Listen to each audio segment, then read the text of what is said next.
Hi, everyone. Welcome to another Orthopod. I have here the pleasure of introducing a friend and colleague of mine, Carlos Leal. Carlos Leal is an orthopedic surgeon, a professor of orthopedics, currently working in Bogota, Colombia.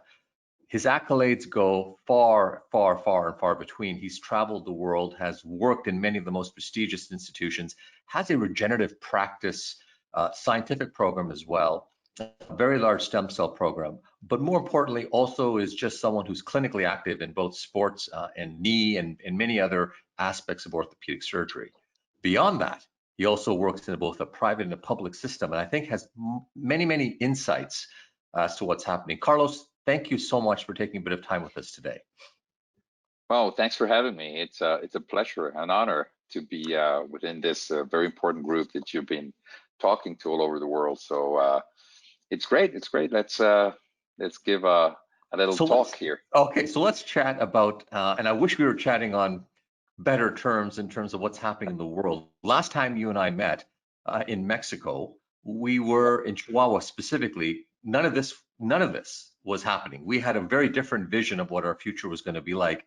And in a short few months, life has transformed itself. How has life changed for you in your practice? Oh, dramatically. We were together at the beginning of the year and things were developing and we didn't even know about that. Right. Everything changed. We're not ready for this. We're dealing with a constant changing environment here and there. We're doing our best trying to understand things. And as you said, I work both in the university hospital and the board of directors, and then in my private practice, and everything changed so much. All of a sudden, everything became a pandemic. And fortunately enough, we have a government that paid attention to scientists and stopped moving around, started quarantine and confination at the same time that you had like 100 or 1,000 deaths in Europe. Right. So the numbers are pretty good. So, but it really did change everything. I mean, the patient care. I have not been able to do a surgery in 50 days. We're confined in terms of regulations. We're confined in terms of patients moving around. Even though I have I mean, I'm allowed to move around because I'm a doctor and I can go to the hospital, patients won't come. And we're kind of ready for everything, but the good thing is that in Colombia, the big impact has not been that tough like in Europe or in the States. You know, we have 40 million people, which is basically the same population as Canada. Yeah. And probably the same size of California with the same 40 million people that California has. You know, Canada has, I don't know how much, like a million something square kilometers, 11 million.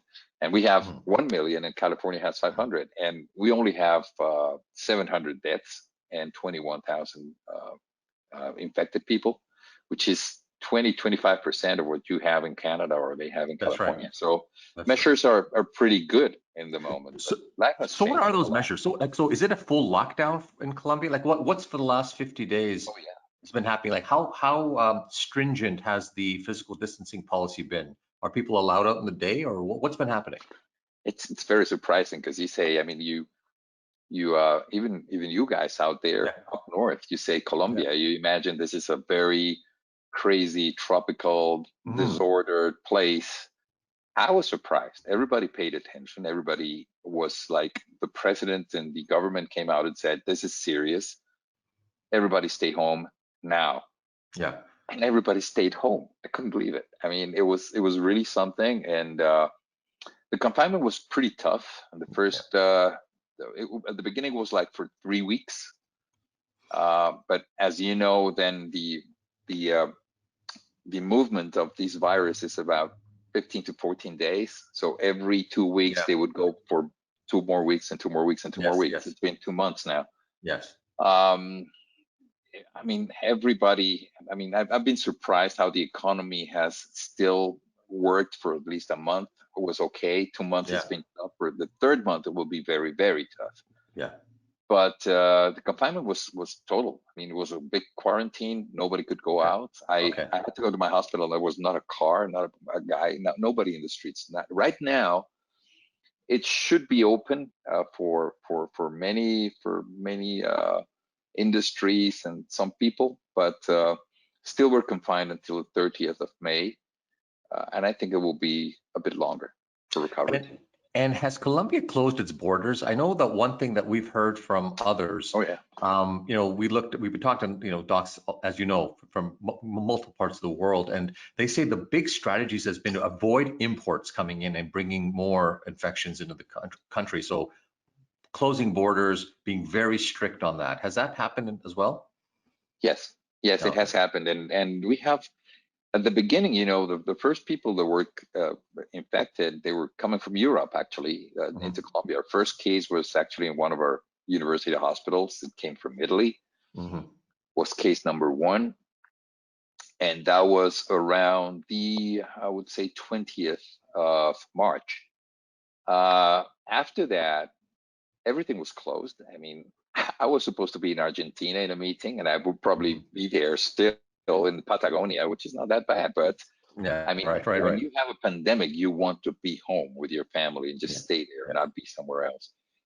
It was confined, and we have more problems with our open borders with our neighbors. I mean, Venezuela is in big trouble economically, politically, and we have 2 million refugees in Colombia.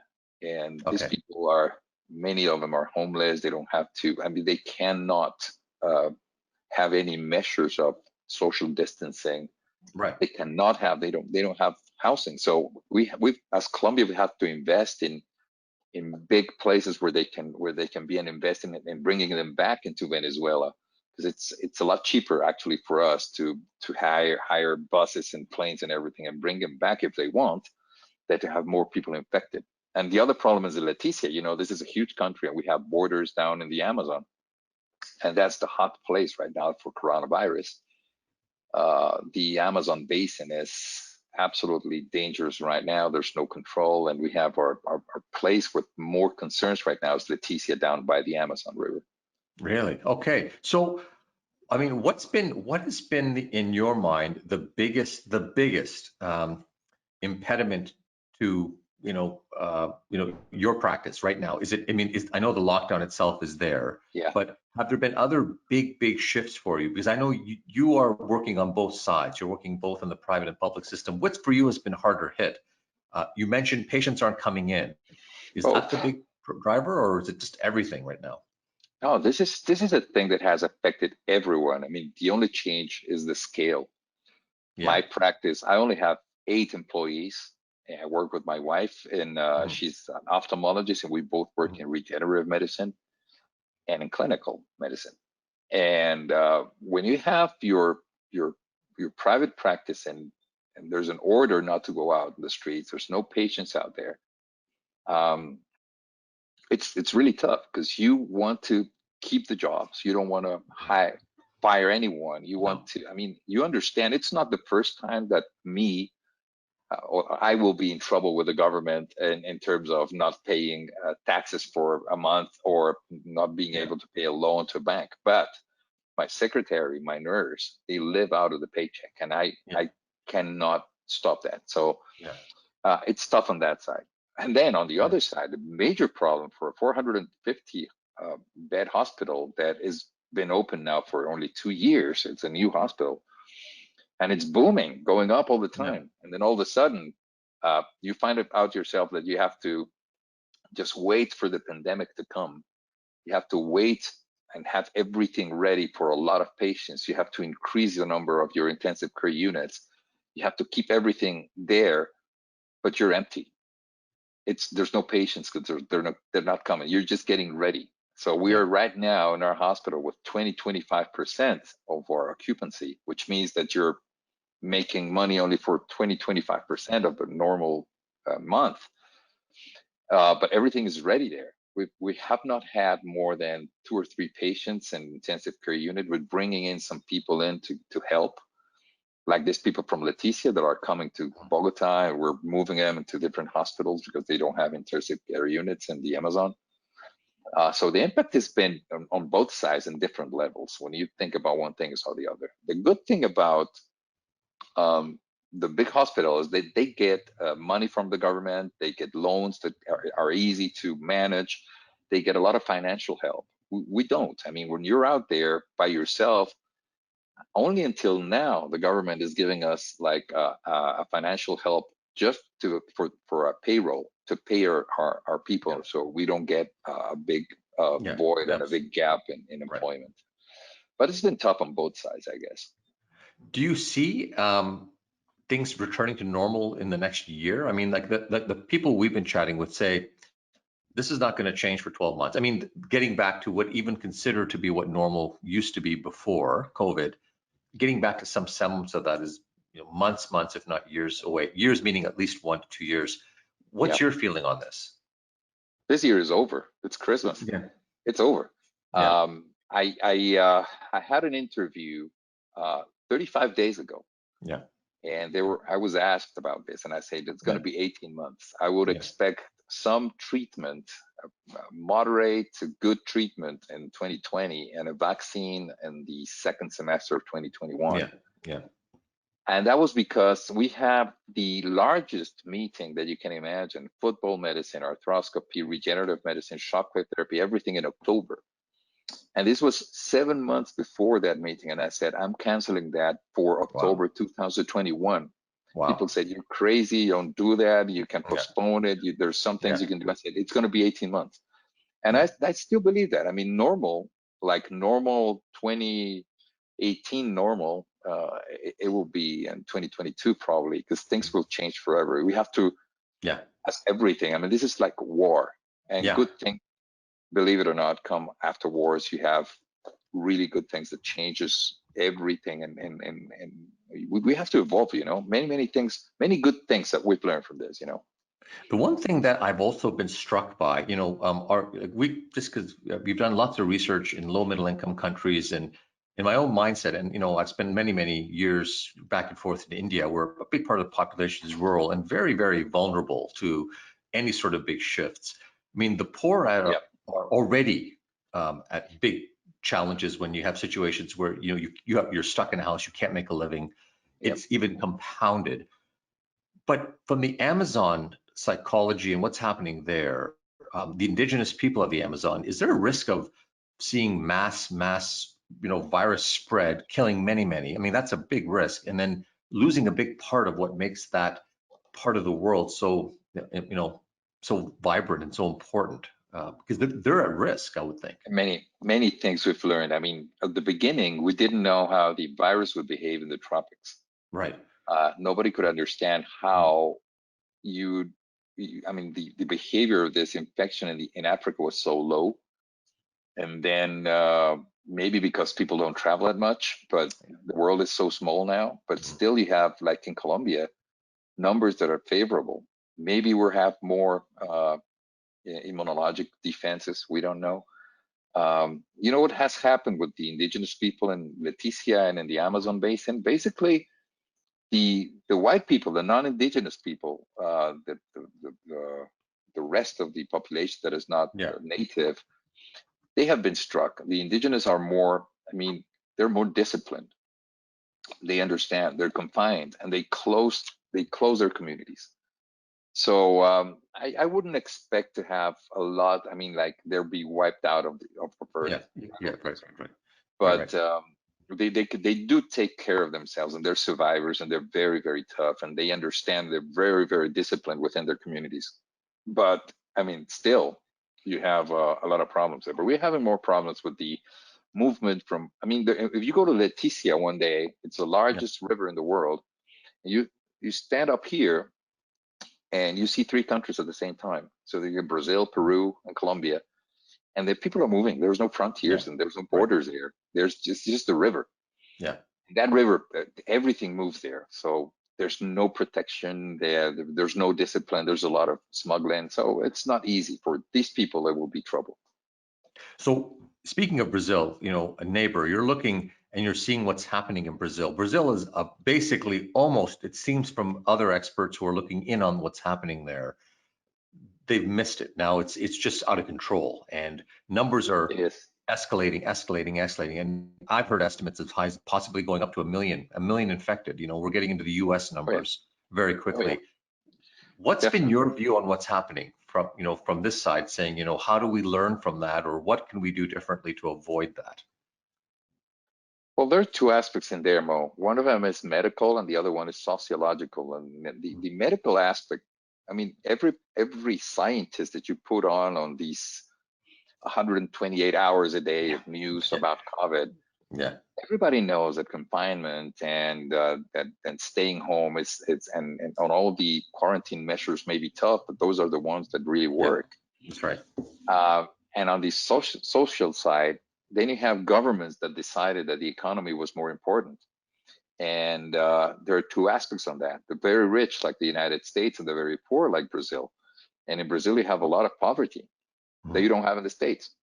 And both of these governments are in trouble on two different sides or Yeah, aspects of right, the right. economy, social scale. Mhm. Yeah.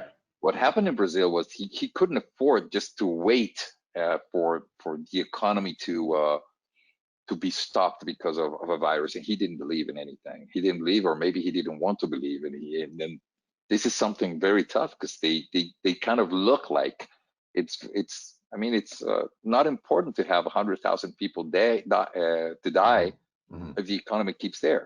But the truth is that, I mean, if you don't do it, if you don't save your people, you will have the same trouble, just that you will have a lot more deaths and a lot more infected people.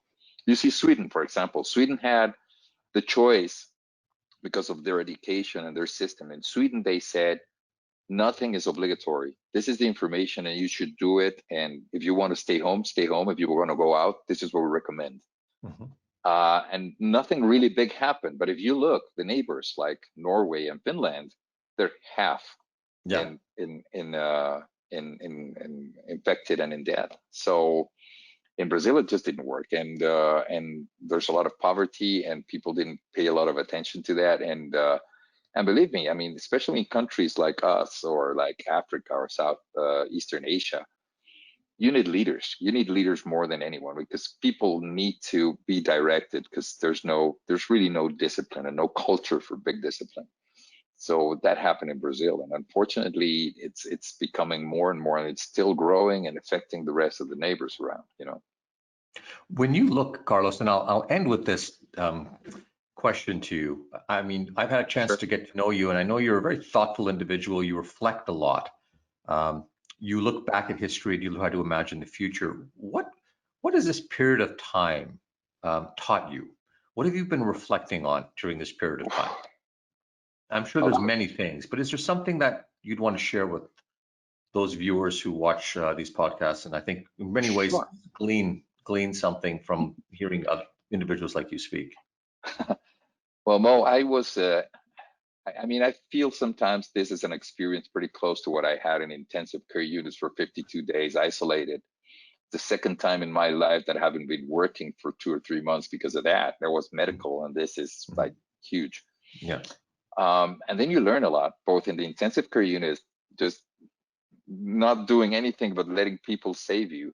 It's about the same now, but as a big world and population. I mean, we're just waiting for someone smart enough to save us, to get us a cure, to do things. What do we have learned? I mean, I've learned a lot. I mean, I've got back to basics in my practice. For example, I tell my residents all the time something that now they're telling me, I know what you're talking about, because Mhm. I say you have to go to basics, to semiology. When a patient comes in the office, and he walks and he looks at you and he talks and speaks, and then you have 50% of your diagnosis. And then when you ask the proper questions, or you're a good expert, you'll be there like for 70-75% of a diagnosis before he goes up to the table.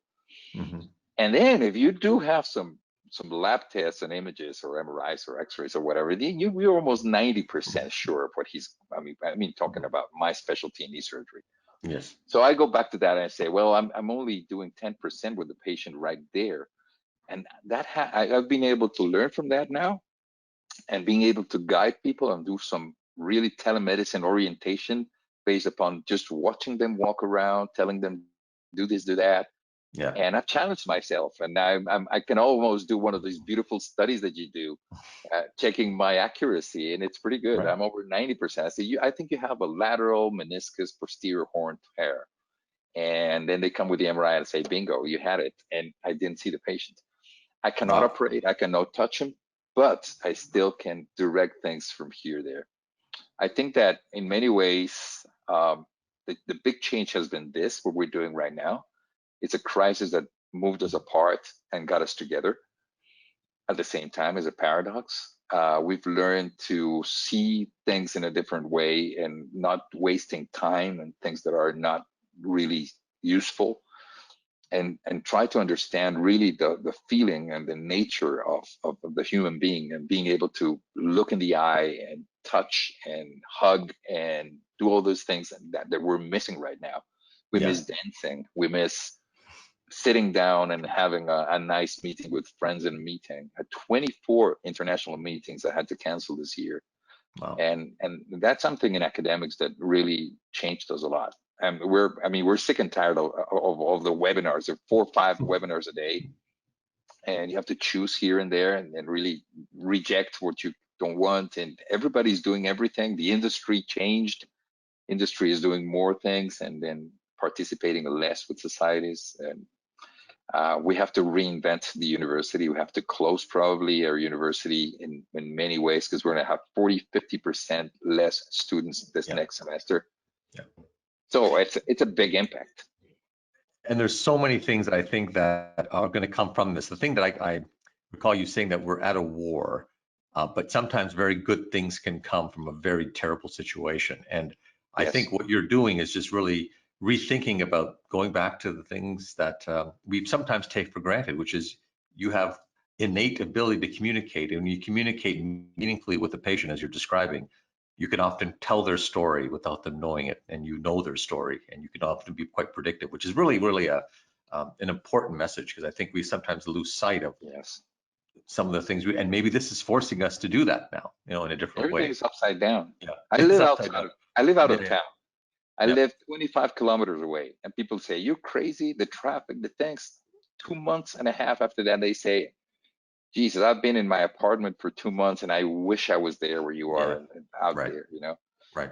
many things. I mean, we never thought in the university. Our university started as a medical school 30 years ago, 40 years ago. And everybody was like, okay, these other faculties like Right, architecture, like law, right, like arts and all that. Now, I mean, before the medical school supported all that. right. And now all of these small, I would say, new faculties are supporting medical school. Everything Yeah, is up now. completely backwards. On that note, Carlos, thank you so much for taking a bit of time with us. We'll be in touch Okay, soon, and we will sure, absolutely make sure we find, like, so once we're allowed to travel again, we will find I you, I'm will. sure, at a meeting together, and we'll catch up and tell stories like we did. I will. I look forward to meeting you again, and have all this conversation with a wine in our hands. Done. Thanks so much, Carlos. Cheers.